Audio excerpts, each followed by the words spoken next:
তপতির cook হাউসে সবাইকে স্বাগত। আজ আমি বানাবো মোগলাই চিকেন। প্রথমে আমি বোনলেস চিকেন পরিষ্কার করে নিয়েছি, ছোট ছোট টুকরো নিয়েছি। এর মধ্যে দিয়ে দিচ্ছি হলুদ গুঁড়ো, লঙ্কার গুঁড়ো, লবণ আর টক দই। তারপর খুব ভালোভাবে মেখে নিচ্ছি।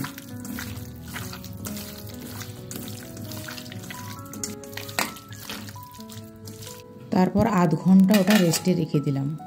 আধ ঘন্টা পর কড়াইয়ে তেল গরম হয়ে গেলেই সর্ষের তেল ব্যবহার করেছি।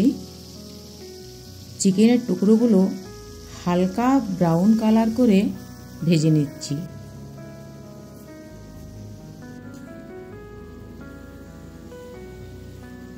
আমি এখানে কড়াইয়ের মধ্যে ভাজছি, আপনারা ফ্রাইং প্যানের মধ্যে ভাজলে আরও তাড়াতাড়ি হবে।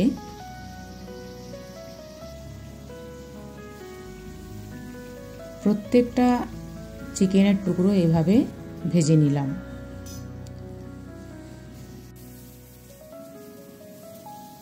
আবার কড়াইয়ের মধ্যে সাদা তেল দিয়ে দিলাম। তেল গরম হয়ে গেলে পেঁয়াজ কুচি দিয়ে দিচ্ছি। পেঁয়াজগুলো একটু ভেজে নিচ্ছি যতক্ষণ না হালকা ব্রাউন কালার হচ্ছে।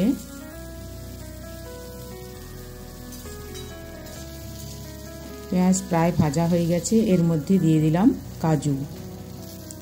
কাজুটা দিয়ে অল্প নেড়ে নিচ্ছি। পেঁয়াজ আর কাজু যতক্ষণ ঠান্ডা হচ্ছে ততক্ষণ এদিকে আরেকটা মশলা তৈরি করে নিচ্ছি। টক দইয়ের সাথে দিয়ে দিচ্ছি হলুদ গুঁড়ো, ধনে গুঁড়ো, জিরে গুঁড়ো,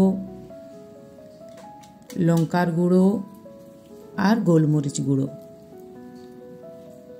এটা ভালোভাবে মিশিয়ে নিচ্ছি।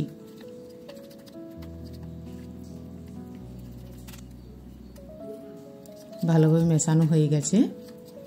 এদিকে পেস্ট করে নিচ্ছি অল্প জল দিয়ে পেঁয়াজ আর কাজুর। Paste ready.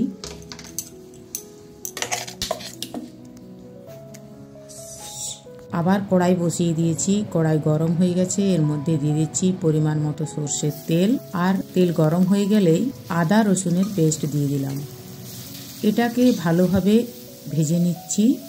ভেজে নেওয়ার পর আগে থেকে টমেটো পেস্ট রেডি করে রেখেছিলাম, সেটাও দিয়ে দিলাম।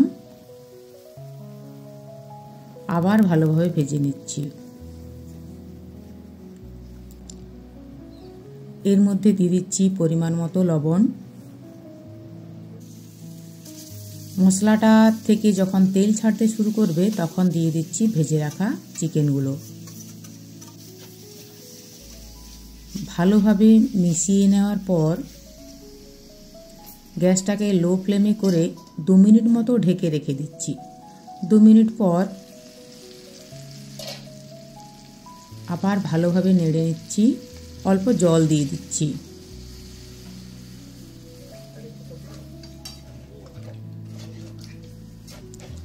ভালোভাবে মিশিয়ে নিচ্ছি।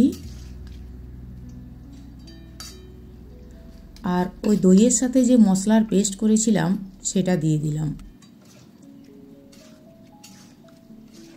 ওটা দিয়ে ভালোভাবে মিশিয়ে নিচ্ছি।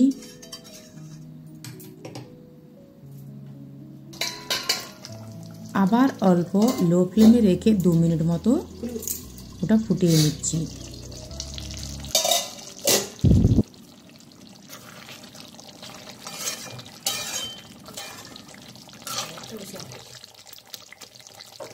এরপর পেঁয়াজ আর কাজুর পেস্টটাও দিয়ে দিলাম। খুব ভালোভাবে মিশিয়ে নিচ্ছি।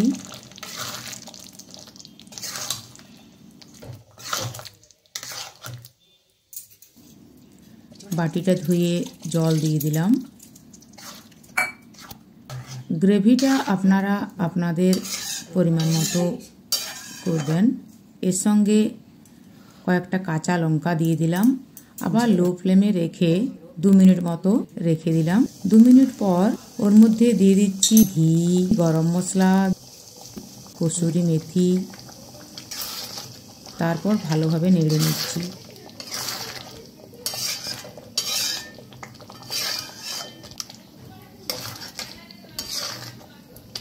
সবার শেষে দিয়ে দিলাম ধনেপাতা। এরপর মোগলাই চিকেন পরিবেশনের জন্য পুরোপুরি তৈরি। ভিডিওটি ভালো লাগলে লাইক, কমেন্ট, শেয়ার করবেন। আর যারা আমার চ্যানেলে নতুন তাদের সাবস্ক্রাইব করার অনুরোধ রইল।